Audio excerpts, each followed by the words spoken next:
Hi. Hi. Promotional contents అంతా చూస్తున్నాం, చాలా బాగున్నాయి. అయితే మీరు చేసినటువంటి ఆయక్ కావచ్చు, విష్ణు విన్యాసన్ కావచ్చు, ఆ ప్రమోషన్స్ అన్నీ ఒక ఎత్తు అయితే దీని promotions like next level. So మీరు పర్టికులర్గా ఈ టీమ్ తోటి క్యారీ ఫార్వర్డ్ అవ్వడము అండ్ ఇవన్నీ ఈ అవకాశం రావడం ఎలా ఫీల్ అవుతున్నారు, షేర్ చేసుకోండి.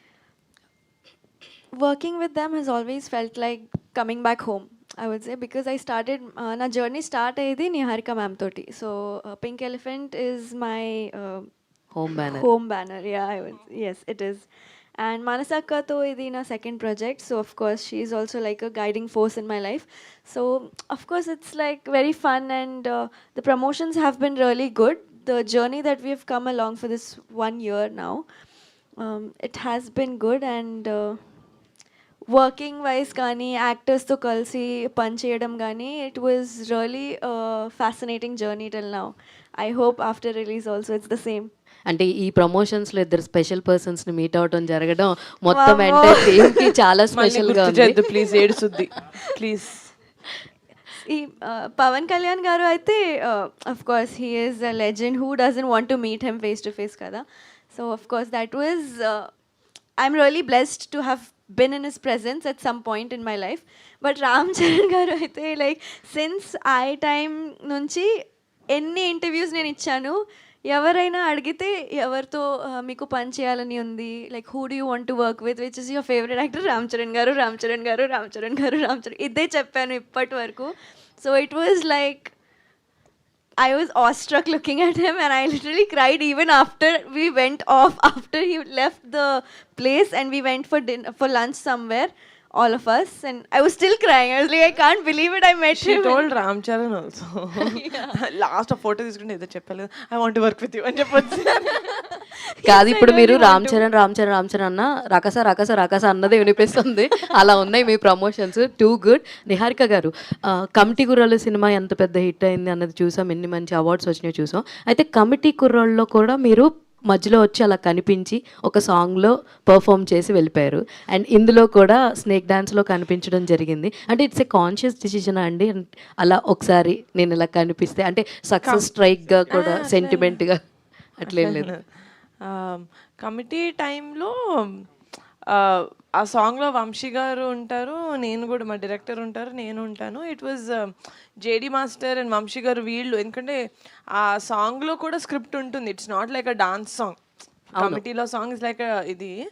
ఆ టైంకి ఆ సాంగ్ ఉండే కాంటెంట్కి లేదు మనం చేయాలి, ఈ బిట్ మీరు చేయండి, ఈ బిట్ నేను చేస్తాను, కాన్షియస్గా మనం డిస్కస్ చేసుకొని చేసింది. ఈ సాంగ్ నాకు యాక్చువల్గా గుర్తులేదు, నేను అడిగానా, భాను మాస్టర్ అడిగారా, ఎవరు చేశారు బాబు, గుర్తుందా నీకు? లేదు, అది చాలా ఆర్గానిక్గా అయిపోయింది song. But anyways we loved it, we enjoyed it. All the very best. And sangeet గారు ఇక్కడ సార్ సార్ డాన్స్ బాగుంది సార్, కొత్తగా ఉంది, ఉమెన్ ఎంపవర్మెంట్ కనిపిస్తుంది. జనరల్గా ఏంటంటే రివర్స్లో ఉంటాయి స్ట్రెంత్ వైజ్, ఇప్పుడు నలుగురు స్ట్రాంగెస్ట్ ఉమెన్స్ కనిపిస్తున్నారు మంజుషా గారితో కూడా కలిపి. సో అంటే ఒక ప్రొడ్యూసర్ హీరోయిన్ అవటం, ప్రొడ్యూసరు డైరెక్టర్ ఇద్దరు ఉమెన్గా ఉండటం అనేది రేరెస్ట్ కాంబినేషన్, చాలా తక్కువ దొరుకుతుంటుంది మాకు కూడా చూడటానికి. వాజ్ ఇట్ ఎనీ డిఫరెన్స్ ఉందా మీకు? He was really pampered on the set. That is for sure. అదొక నిజం సార్. లేదు సార్, ఏమో సార్, నో డిఫరెన్స్ సార్, నాకైతే సేమ్ సార్. ఎందుకంటే నేను వాళ్ళతో మాట్లాడేటప్పుడు నా పాయింట్ ఆఫ్ వ్యూ ఏదైనా ఉన్నా, నాకు డౌట్లు ఉన్నా, నేను యాజ్ అ హీరోగానే అడిగే వాళ్ళని, వాళ్ళు వాళ్ళ డిజిగ్నేషన్గానే దానికి రిప్లై ఇచ్చేవాళ్ళు. Like she's a producer, director కానీ sir. No sir, maybe if anything I was more comfortable sir. Comforts 100% more comfortable sir. Because firstly నాకు వీళ్ళిద్దరు చాలా ఎక్కువ కాలం నుంచి పరిచయం కాబట్టి నాకు ఇంకా కంఫర్ట్ ఎక్కువ సార్. వాళ్ళ దగ్గర నేను చాలా ఫ్రీగా నా ఒపీనియన్ చెప్పగలను, జరిగే ప్రాసెస్ మీద కానీ, లేదా చిన్న పాయింట్, ఒక చిన్న డైలాగ్, ఒక చిన్న punch, I can be more open with them because I know them for a long time. And 2021లో మేము వర్క్ చేసినప్పుడు అప్పటికి she was also just starting out, you know, ఆవిడ ఫస్ట్ వెబ్ సిరీస్, ఒక ఓటీటీకి అప్పటికి, ఒక చిన్న ఫ్యామిలీ స్టోరీ డైరెక్ట్గా చేయడం. So she was also new. నాకేంటంటే కొత్త వాళ్ళతో పనిచేస్తే we're all on the same page అని ఒక ఫీలింగ్ క్రియేట్ అవుతుంది sir. So I was more positive about that. So I was very happy sir. I'm more comfortable with them. Niharika గారు నిహారిక గారు నిహారిక కథల సెలక్షన్ విషయంలో కథల సెలక్షన్ విషయంలో ఏ ప్యాటర్న్ పెట్టుకోవట్లేదు. అంటే సో కమిటీ కుర్రాళ్ళు కానీ రాకాస కానీ ఇవన్నీ కూడా లిటిల్ బిట్ ఎక్స్పెరిమెంటల్ వైపుగానే ఎక్కువ వెళ్తుంటారు మీరు. రాకాస విషయానికి వచ్చేసరికి ఒక ఎంటర్టైన్మెంట్ అనేది ఫుల్ లెంత్లో కనిపిస్తుంది అనేది అర్థమవుతుంది. ఈ జోన్లోకి రావడానికి కారణం నాకు తెలిసిన సినిమాలు నేను చిన్నప్పటి నుంచి చూసినవి డిఫరెంట్గానే ఉండాలి సార్ సినిమాలు అంటే. మనం ఒకటి హిట్ అయింది కదా అని చెప్పి ఒక ప్యాటర్న్ ఫాలో అవుతూ కొత్తగా వచ్చిన వాటిని మనం ఎక్స్పెరిమెంట్ అంటున్నాం తప్ప, నేను మా పెద్దనాన్న సినిమాలు చిన్నప్పటి నుంచి చూసింది రౌడీ అల్లుడు వస్తుంది, ఒకసారి శ్రీ మంజునాథ వస్తుంది, ఒకసారి ముఠా మేస్త్రి వస్తుంది, టాగోర్ వస్తుంది. So movies have to be a variety of genres. మనం ఒకటి హిట్ అయింది కాబట్టి అలాగే చేద్దాం అని అన్నీ సేమ్ వస్తున్నాయి కాబట్టి మేము తీసేవి మీకు కొత్తగా కనిపిస్తున్నాయి. కానీ నాకు సినిమాలు అంటే different genres, but the main ఏం చేయాలి అంటే ఎంటర్టైన్ చేయాలి జనాల్ని. ఆ 2 hours మనం ఆడియన్స్ని హుక్ చేసి పెట్టాలి. That's my main motive. That is why this genre also. నేను ఇది చేసేటప్పుడు మనం ఫ్యాంటసీ చేయాలి లేకపోతే విఎఫ్ఎక్స్ ఉన్నది చేయాలి అనేది నా మోటివ్ కాదు. మాన్సా గారు నరేట్ చేసిన తర్వాత, కమిటీ కుర్రోళ్ళు అయిపోయిన తర్వాత నరేషన్ లేకపోతే వంశీ గారితో మాట్లాడిన తర్వాత నేను ఏదైతే ఫీల్ అయ్యానో ఏంటి డిఫరెంట్ జానరస్ డెఫినెట్లీ అది అందులో చాలా రిలేటబుల్ ఫ్యాక్టర్స్ ఉన్నాయి. అది కొంచెం హార్డ్ హిట్టింగ్గా ఉంటుంది సినిమా, బట్ ఎంటర్టైన్మెంట్ ఉంది ఇందులో. కామెడీ ఉంటుంది, అడ్వెంచర్ ఉంటుంది, ఫ్యాంటసీ ఉంటుంది, there is a lot of other things also. ఇప్పటి వరకు మేము చెప్పనివి రాకాసాలో.